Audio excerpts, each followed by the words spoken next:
Hello, true creatives, and welcome to another episode of the Idea to Value podcast.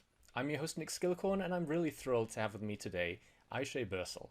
She is renowned as being one of the most creative people in the world by Fast Company. She's an international best-selling author. She's a well-respected, award-winning designer, and she's also an author of the book Design the Life You Love. So, Ayse, it's wonderful having you here today. It's great to be here. Thank you so much. Welcome to the Idea to Value podcast, where in every episode we highlight the latest insights into creativity and innovation from experts around the world. I'm your host, Nick Skillicorn. I care about the evidence behind what makes ideas happen, and I've already helped thousands of people just like you through my unique insights into recent scientific findings of how creativity works. I also show you how to turbocharge innovation programs so they finally deliver on the value and ideas you've been struggling to execute. Get your free training on how creativity can be improved by registering now at www.ideatovalue.com. Now let's get on with today's episode. Now, as I said, you've got a long storied past when it comes to creativity, but most people won't be aware of everything you've done. So could you just give us a very brief background as to where you got started and how you got to where you are now? Of course. So I grew up in Turkey in a family of lawyers and did a detour to become an industrial designer. And I fell in love with the human scale of design when I was finishing high school, and I've been in love with industrial design ever since. And in your listeners probably have either sat on something that I've designed, whether it's an office system for Herman Miller or a toilet seat for Toto or a concept car for Toyota, or held something that I've designed, maybe a potato peeler for Target in their hands. So they might not know my name, but they have probably experienced something that I've designed. And I mean that, if you just list out everything you've worked on there, when people think about designers or think about specialists in companies, you think people should become really good at doing one specific thing. But you just talked about potato peelers and cars and toilet seats and furniture. How do you approach designing such a variety of different things? So I have become good at the process of design, and then I apply that to everything from what I design for our clients, how I co-design with their users, and then applying that same process to our life. So the red thread across all this diverse projects and ideas is my my design process. And that's one thing I'm really keen to find out from you today. I've talked previously on the podcast with people who specialize in design thinking, but not necessarily people who are doing industrial design or design for products. So could you just take us through what your creative process or your design process actually looks like? So my design process has 4 steps. I've called it Deconstruction Reconstruction. And deconstruction is something that we all know, taking the whole apart to see what something is made up of. And then the second step is looking at those same parts from different angles, and then deciding, are these the parts that I want, or do I want something different? Do I want to reconnect things in different ways? And then from that, going to reconstruction, which is picking the pieces that we want, knowing we can't have everything. And then from that, expressing an idea. So those are the 4 steps of deconstruction, reconstruction. And then in there, of course, there are all these layers of different exercises and prompts to get us to think differently about the same things. It's interesting you mentioned there, the process for you at least doesn't start with brainstorming or trying to generate as many ideas as possible. I love brainstorming, but I think for me it takes different forms, and it's more about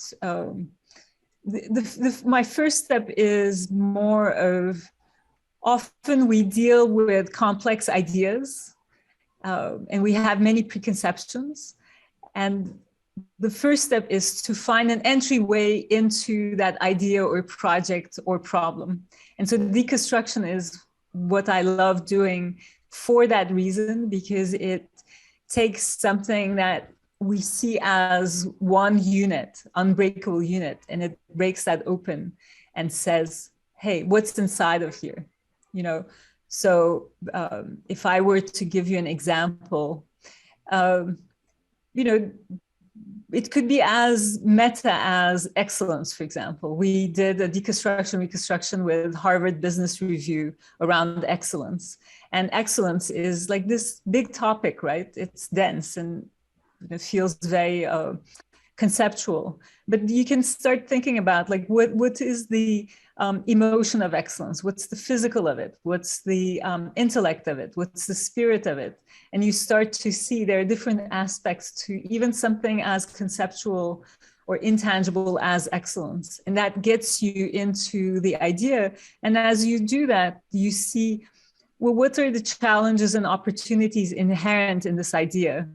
And that starts to, then you can start to brainstorm. You know what I mean? I do. Especially when it comes to this idea of not starting with the idea, because before you do that, you need to understand, you need to question, and you need to be able to put yourself in the mind of the customer, what they currently have, what they currently use, and maybe only once you understand that and you have some empathy for it, can you start thinking, right, okay, what might the next version be? What might improvement possibilities be? Yeah. Actually, you said one of my favorite words, empathy. And even though it's somewhat overused today, I actually like that everybody's talking about empathy, because it's one of my design principles. And it's, so I like to talk about how to think like a designer. You know, you might not be a designer, but you can think like a designer. And in one of the principles is empathy, to be able to put yourself in other people's shoes, but also to be able to put yourself in your own shoes, because you also have experiences and, you know, that might relate to the end user. Another one is optimism. So for design, you need to have that positive thinking, that no matter how hard the problem, you can come up with a better solution. That propels you to the future. So if you only dwell in the negativity of the problem, you're stuck. To move forward, you need to believe and give yourself permission that you can solve this problem. And then collaboration is really important. So you talk about teams, Nicolas, and it's really important that you know, today, most problems are not solvable by one person, and which is a challenge, but it's also a huge opportunity to connect with other people and kind of exchange ideas and make 1 + 1 = 3. And then holistic thinking is really important, to see the big picture. And that's why I think we both agree that brainstorming is, you know, quite, oops, sorry about that.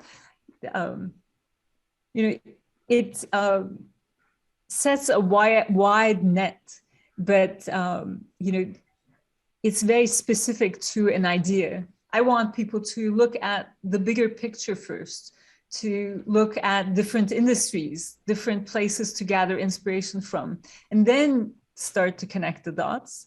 And so the last piece is asking what if questions, which is all about having an open mind and recognizing that often our best ideas come from worse places and our failures.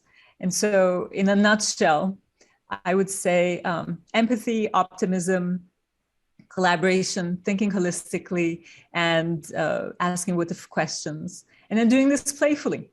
Because when you're playing, you know this, when you're playing, we're like kids. We're not afraid of making mistakes. But at the same time, it's important to accept the fact that you will be making mistakes, and especially when you're doing something as groundbreaking as designing or redesigning something which some people would say has worked for 100 years, asking, so why do I need to approach something differently?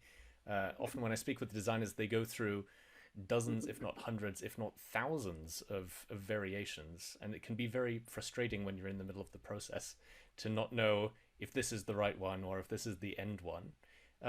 Do you ever go through feelings like that as well? What's it like when you're in the middle of a challenge when you're designing something? Every morning. I go through those feelings every morning, and I think it's part and parcel of creating the future based on what you know today, because it's inherently risky. And as a designer, I often, when I start a project, I often feel like, but there's so many good ideas that other people have had.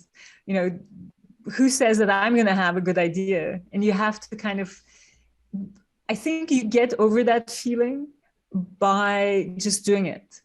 And, you know, having done this for 30 years gives me a sense of confidence where I can say, okay, Ayse, come on, just get on with it.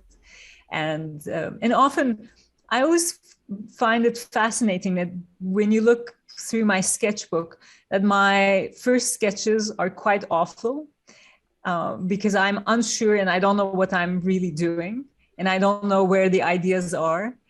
And then as I get deeper and deeper into the process and into kind of slowly seeing the first kind of glimpses of the idea, then I get more confident and my sketches get cleaner and clearer. You know, you can even see it in those sketches.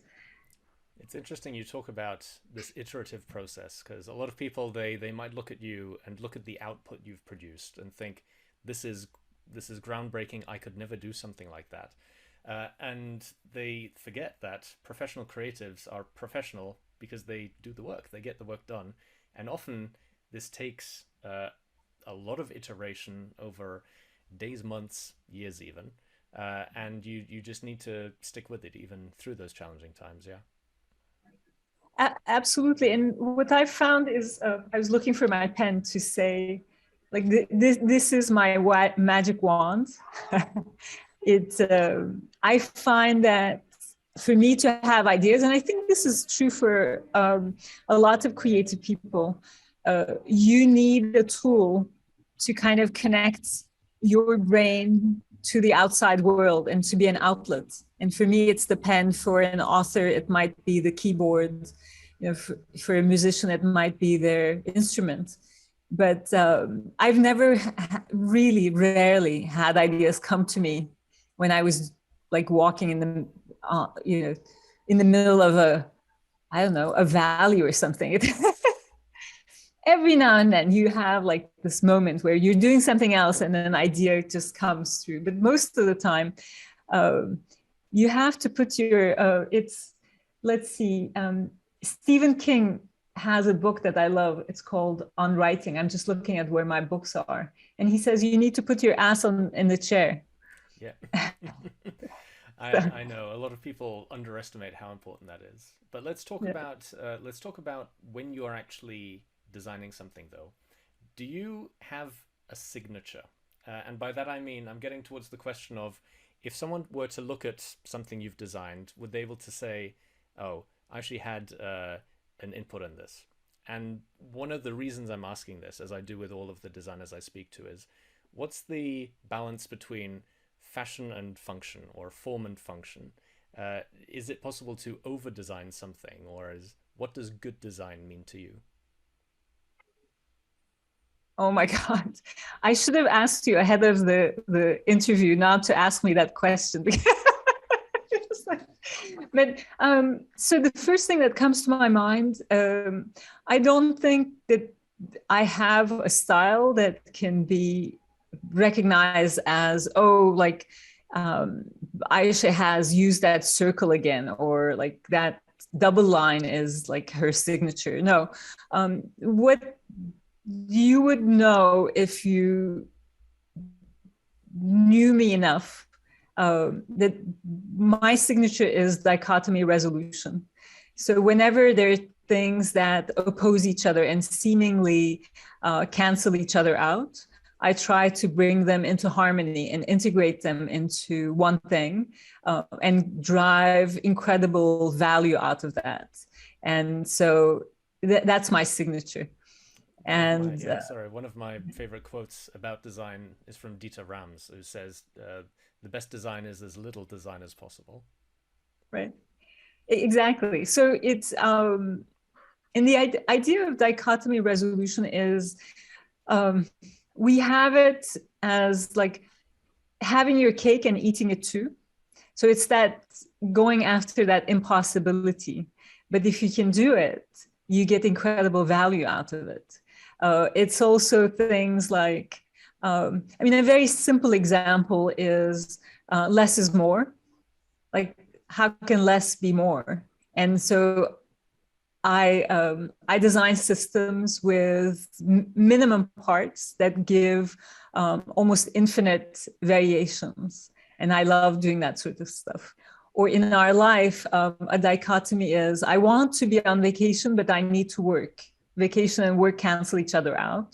But if you can work on vacation and feel like you're on vacation while you're working, that also is a dichotomy resolution.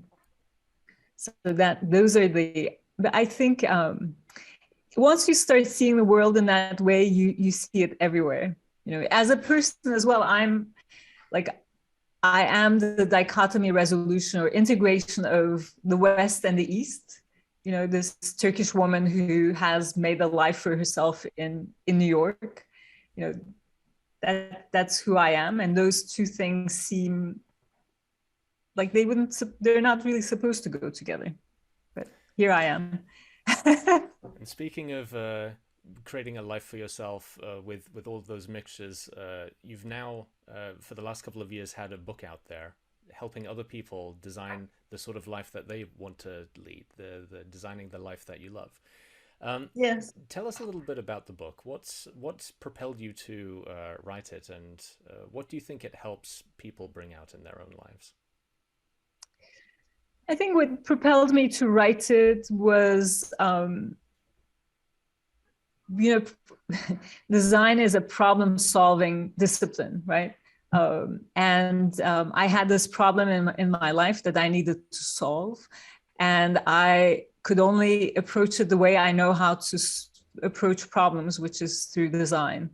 So the problem was, when the economy crashed in 2008, I was at the top of my kind of work, and all our clients took the work in-house, the projects in-house, which was very logical for them, but you know, terrifying for me. And so I had the period of about a year where I didn't really have active clients, and I had all this time in my hands, and I didn't know what to do. We had 2 little kids, you know. I needed to feed my family, and so I started thinking about, at the encouragement of one of my oldest collaborators, Leah Kaplan, started to think about how I think, and from that developed Deconstruction Reconstruction. And then as soon as I was done with that, I was like, I'm going to design my life with this. And I applied Deconstruction Reconstruction to my life as an experiment. From that developed a workshop. People came to that workshop. Eventually they asked me about, like, you should write a book about this. And I'm like, okay, I'll write a book about it. I am writing a book about it. In like 3 years into talking about writing a book, I realized I really needed to like either write the book or stop telling people I'm writing the book. So, so I did write the book, and yeah. And what's the main message or process that the book outlines for people? I mean, it's interesting you asked me that, Nicola, because the book really is design process wrapped in our biggest project, our life.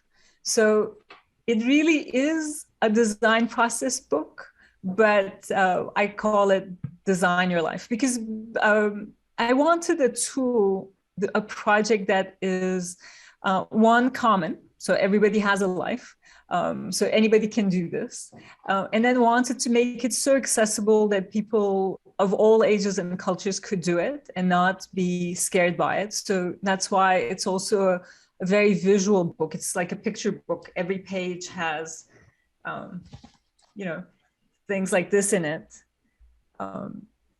And part of that is because I'm a visual thinker. And so this is what comes natural to me. But part of that was I wanted somebody to be at a bookshop and leaf through this and go, hey, this looks interesting. I can do this.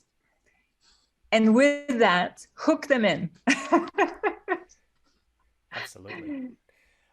There's unfortunately a lot of very bad advice on the internet nowadays about how everyone should design their life around their passion, and the only way to be fulfilled in life is if you're getting away from the rat race and doing something that some guru online tells you to do. But that, in most cases, isn't sustainable to actually lead a good life for yourself and also supporting other people. So what to you does it mean to have a life that you love? How can people sort of look at what they want and say, yeah, I would definitely love that in my life? It's first of all, I would tell people, like, if you have the perfect life, don't deconstruct and reconstruct it, because once you start deconstructing it, it's not going to go back the way it was before. So this is something that these moments in our life where we want to make a change. We're at a crossroads, and that's when you could entertain the idea of designing your life. And designing your life, my expertise is in design and design process, right? So I don't know any other way. All I can do is provide you with my process, which is it's a proven design process. Like some of the best brands in the world have used it and used it successfully. So all I'm saying is, here's a design process, here are the steps to it. Use them to solve problems. And then, and the idea is not necessarily happiness. The idea is to have an original life. So, because I find that today, there are really no roadmaps.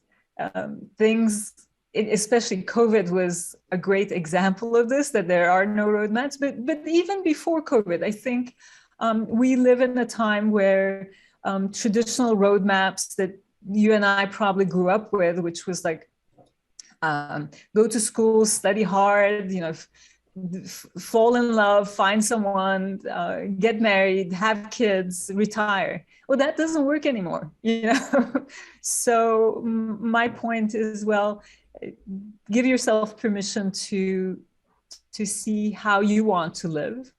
And instead of life coming at you, you can go at life by envisioning your own future, and doing that through the design process.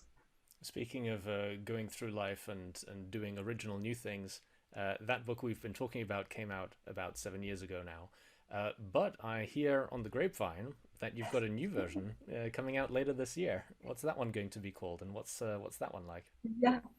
So that's going to come out in December of this year, and it's called Design the Long Life You Love.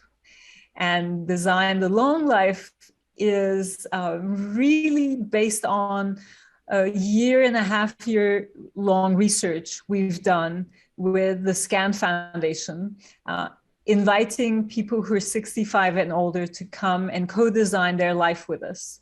And this adventure started with actually Amazon. We first did Design the Life You Love 65 plus with Amazon. That led us to the SCAN Foundation, which is the premier nonprofit in policymaking in the aging space in the States. And then they said, let's, co-design life with people and see older people and see what they want. And then what was really interesting is co-design showed us something that they had not seen before, which is most of the research that they had or they had done was about how, you age and something breaks down, either your work, your family structure, your friendships, your finances. Like, it's a very reductionist point of view.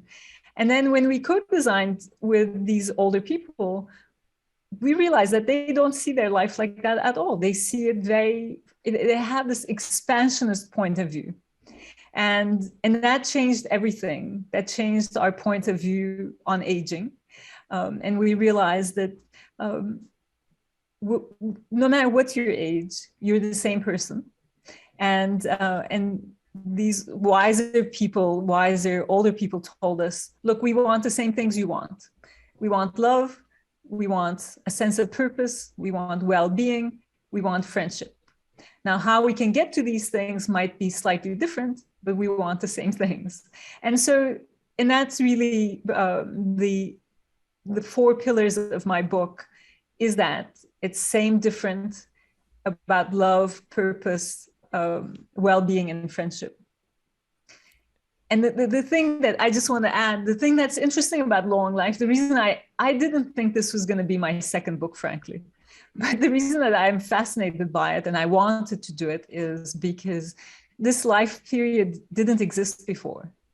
And I don't know if people realize what an incredible moment this is for all of us. I mean, to me, this is like on a par with like space travel, invention of moving pictures, automobiles. I mean, this is like the invention of a new life period. And I always wanted to be part of something like that and bemoan the fact that, okay, automobiles have been invented, this has been done, that has been done, but now, hey, this hasn't been done. And this is, I think, very exciting for people like us who are creatives. It's also very exciting for people who are living through it, I mean, it's going to become just more and more important as in almost every country in the world, the average age is increasing. People have a higher life expectancy, and what they're actually looking for is a higher enjoyment, a longer enjoyment of life, not just living longer, but suffering at the end, but actually being able to enjoy their lives as they get older.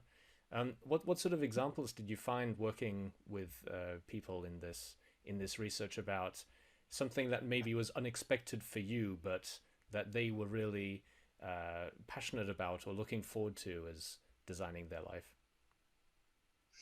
I mean, one of my favorite things, there were many things, but one of my favorite was that these people, as they grew older, they loved themselves more. And so this notion of self-love is really part and parcel of being older, being more like having more self-acceptance. And I think that's a beautiful lesson. And part of the reason that I wanted to, I should say, when I first wrote the book, I thought, okay, this is a book for people who are getting older. And then kind of midway through it, I was like, Ayse, like you need to break your own preconceptions. Like, if you write a book for older people, how narrow-minded is that? This book is actually for everyone. And like, wouldn't you want to learn to love yourself earlier in life? And so it's things like that. The other one is helping others helps you. Again, seems very simple, but older people are wired to help others, and they make time for it, and they invest energy in it. And again, because that gives them a sense of purpose. But this is how we're actually all are, and helping others helps us. Again, like, why not do that in your 20s, and practice that all your life. The other thing that a lot of these older people talked about was doing something that they love. It's almost like we don't give ourselves permission to do what we love when we're younger, but as you get older and you have a sense of, hold on one second, I'm not going to live forever. Am I doing the things I love? And that becomes really important. And that then becomes kind of a driver for, like, what do I really want to do? How do I want to spend my time? Who do I want to spend it with? And those things become, and I'm, yeah, I don't think we always get to do what we love, but we can strive for it. It's, and the more consciously you think about it, the more you're going to be able to notice what you're doing day in, day out, and design and actually act on that design that you've created. Absolutely. And I think it's important to realize that, in design, there are no perfect solutions, right? There are compromises. And so when I talk about, like, doing what you love, for example, I mean, you and I probably will say we do what we love, but most of the time you do the stuff, the drudgery, as one of my friends calls it. You do a lot of drudgery to get to the stuff you love, and I think that's true. But it's important, like you said, to be intentional about those good moments, and then recognize, well, they're worth everything else I need to do. Very wise words to live by. Actually, I've really enjoyed our conversation. I'm looking forward to the new book coming out. If people want to find out more about the work that you do, your thoughts, how they can maybe work with you, what's the best place they can go to find out more? I think the easiest is to go to, to my LinkedIn, Ayse Birsel. Find me on, I don't think there are any other Ayse Birsels on LinkedIn. They can also subscribe to my newsletter if they want to know what I'm doing, which is aysebirsel.com/newsletter. So that's my website, aysebirsel.com. And then if they do a /newsletter, then they can subscribe. And then what's good about the newsletter is every Monday I send out a newsletter about whatever I'm thinking, but also announce the virtual teas, which we do every Wednesday at 5 o'clock, and 5 o'clock New York time, I should mention. So where designers of life and creative people of all different disciplines come together, and we use the Design the Life You Love as our guide, and do an exercise every week to solve problems in our life. Perfect. I'll make sure to get all of those links down in the description below.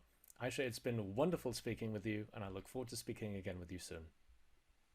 Thank you so much, Nicola. I really enjoyed this. Thank you so much for listening. If you liked it, please like, share, and subscribe, and leave me a comment about what you thought and what you'd like to see more about. If you want to take your creativity and innovation capabilities to the next level, then invest in yourself with the premium training only available at ideatovalue.com. These exclusive training modules have all been put together by me, Nick Skillicorn, and have been used by thousands of artists, innovation leaders, and CEOs to become better at understanding the source of their creativity and executing on their innovation ambitions. And there is no risk to you, as they're backed by our money-back guarantee. Now, don't forget to go out there and make your ideas a reality. See you again soon.